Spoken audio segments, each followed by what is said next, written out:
Hey, good morning. My name is Ryan, and welcome to another video. Here we go.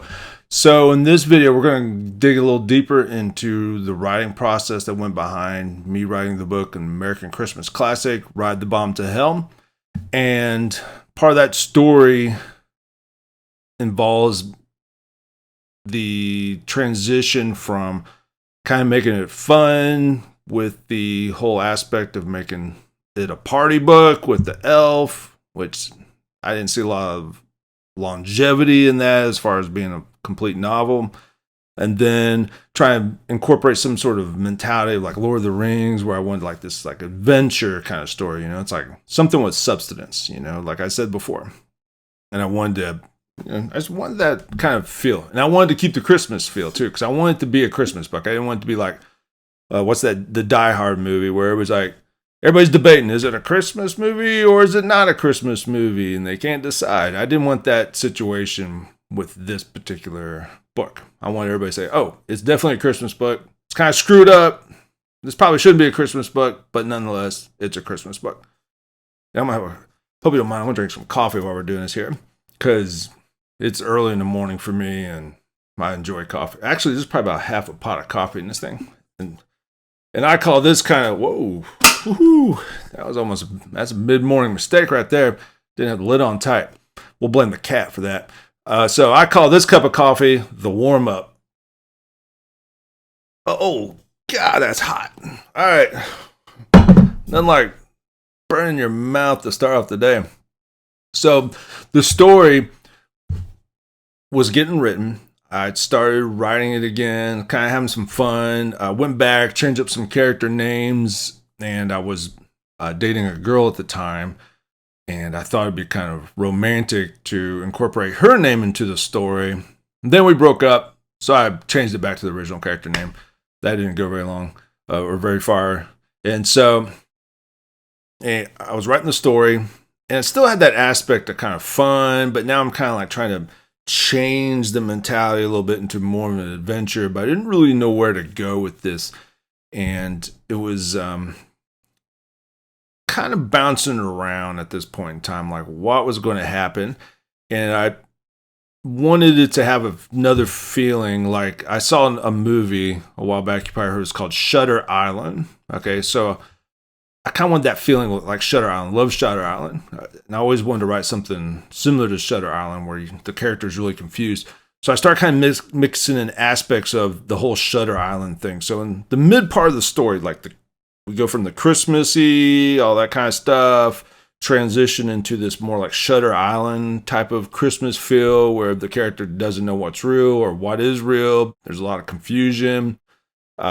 Some throwback to the Christmas Carol, where you had like the Christmas present, the Christmas past, and the Christmas future. So I'm kind of mixing in that, not in the same order, because mine would be more like the Christmas present, then the Christmas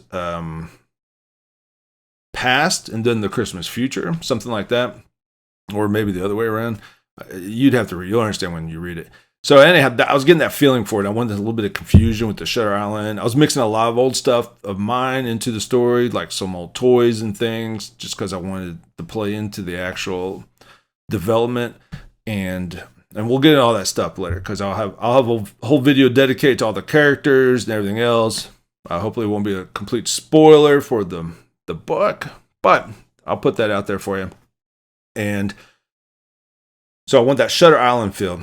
And so when I was writing it, I was kind of coming up with ideas how to make it confusing, where it's like, what's real, what's not real. Like, I want the reader start thinking, like, is this just like random kind of funny stuff, or is the character hallucinating, or is this actually taking place?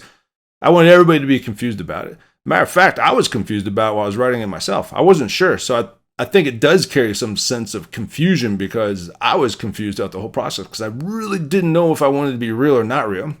And then in early 2020, something happened, which was the COVID lockdowns and everything else. And that was, like I said, a wake-up call for me to start writing and other things. And that whole negative feeling of the whole COVID lockdown gave me a very, very dark view of the future. And so I started thinking, hey, you know what? Let's let's make this book like that. Let's take this book and just transition it straight down into madness. And so I took that experience from COVID, and I said, I'm going to just take the story and we're just going to make it very, I won't say, not negative, but something very dark, something that goes down a very long pathway of self-examination as well as, horrible things. And so I started mixing in all these like horror elements, some time travel, mixed in a few other characters, and then, just kind of moved down that pathway. So that's kind of the transition of the story from a 50,000 foot perspective without giving you a lot of the detail that the cat can open and close the door. You probably figured that out by now. I know. The cat actually can talk too. Hey, Lieutenant Pickles, say hello. All right. That's a cat trick for you. He actually doesn't talk. I wonder how many of you thought he actually would talk. Okay.